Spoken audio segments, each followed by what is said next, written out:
Sa mas pinaigting na kampanya ng pulisya kontra iligal na droga, 3 individual ang timbog sa ikinasang bypass operation ng mga otoridad sa Lanao del Sur. Ang kabuuan ng balita mula kay Patrolwoman Rodessa Gallego.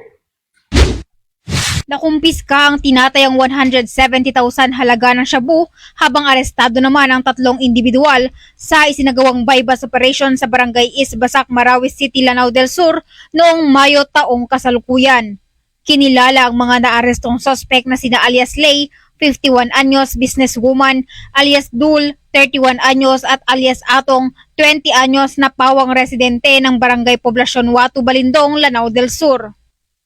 Bandang 4:30 ng hapon ng nasabing petsa, naging matagumpay ang pagkakaaresto sa sospek sa ikinasang bypass operation ng mga tauhan ng Marawi City Police Station, katuwang ang City Drug Enforcement Unit, Provincial Drug Enforcement Unit, Provincial Special Operations Group, 1st Provincial Mobile Force Company, 1403rd at 1402nd Regional Mobile Force Company, Mulundo MPS na nagresulta ng pagkakaaresto sa mga sospek at pagkakasamsam sa mga ebidensya.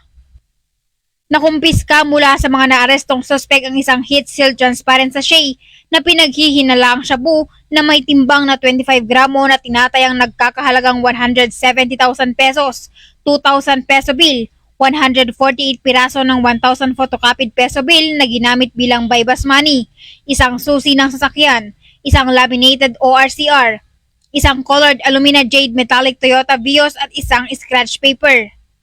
Samantala, ang mga naarestong suspect ay mahaharap sa kasong paglabag sa Republic Act 9165 o Comprehensive Dangerous Drugs Act of 2002 kapag napatunayang nagkasala ang mga ito at kasalukuyang nasa kustodiya kasama ang mga nakumpiskang ebidensya sa Marawi City Police Station para sa dokumentasyon at tamang disposisyon. Ang pambansang pulisya katuwang ang iba't ibang ahensya ng pamahalaan ay patuloy sa pagpapaigting ng mga kanilang kampanya kontra iligal na droga. Ito ay alinsunod sa isa sa pangunahing prioridad ng administrasyon na labanan ang mga sindikato ng droga sa pamamagitan ng pagpigil sa kanilang mga iligal na aktibidad at pagbuwag sa kanilang mga operasyon. Mula dito sa rehiyon ng Bangsamoro, ako ang inyong Police News Network Correspondent, Patrolwoman Rodessa Gallego, alagad ng batas, tagataguyod ng balitang pulis. Maraming salamat, Patrolwoman Gallego.